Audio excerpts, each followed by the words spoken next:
तकदीर का खेल की कहानी। यह समस्या काफी पुरानी है। गुजरात शहर सूरत में मनसुख लाल नाम का एक व्यापारी रहता था। उनका कीमती गहनों का कारोबार था। उनकी कंपनी का दुनिया भर में कई देशों में संचालन था।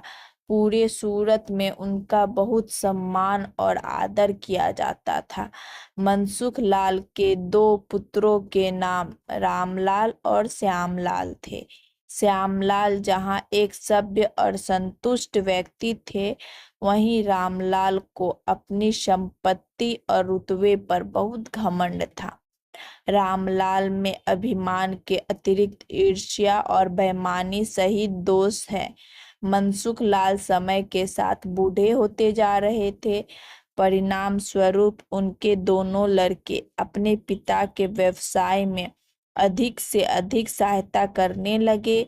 दुनिया के सबसे महंगे रत्न यहाँ सूचीबद्ध है।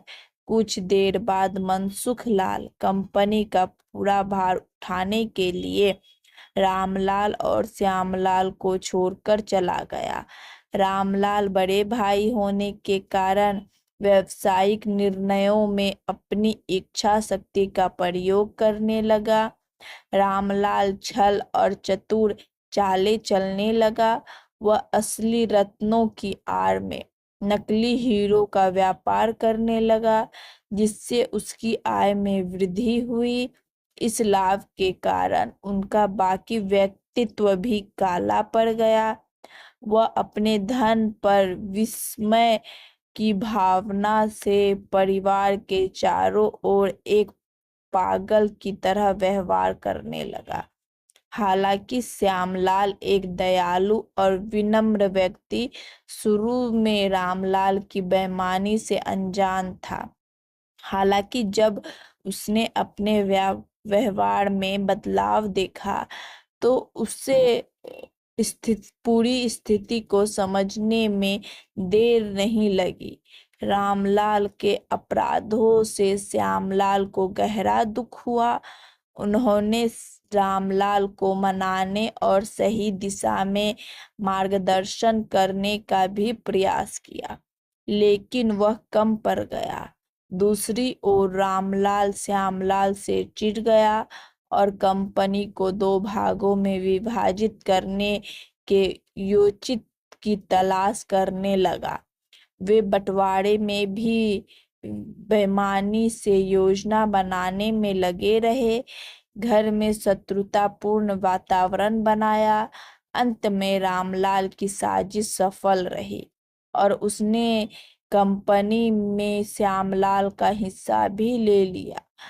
रामलाल के कार्यों से दुखी होकर श्यामलाल ने शहर में एक नया ठिकाना स्थापित किया और अपने रत्न संबंधित व्यवसाय को फिर से खोल दिया। श्यामलाल की फर्म, जिसे उन्होंने ईमानदारी के सिद्धांतों पर स्थापित किया था, तेजी से फल फूली। एक और श्यामलाल की ख्याति पूरे देश और अंतर्राष्ट्रीय स्तर पर फैलने लगी, तो दूसरी ओर रामलाल के कुकर्मों के रहस्य खुलते जा रहे थे। नकली रत्न उद्योग के परिणाम स्वरूप रामलाल की रत्न बाजार में प्रतिष्ठा को गंभीर चोट लगी और उनके व्यवसाय का दायरा कम होने लगा। अंत में बात इतनी बिगड़ी कि एक स्थानीय व्यापारी भी रामलाल नाम अपनाकर पछताने लगा। धन की भारी कमी के कारण रामलाल को अपना घर, व्यवसाय और संपत्ति बेचने के लिए मजबूर होना पड़ा।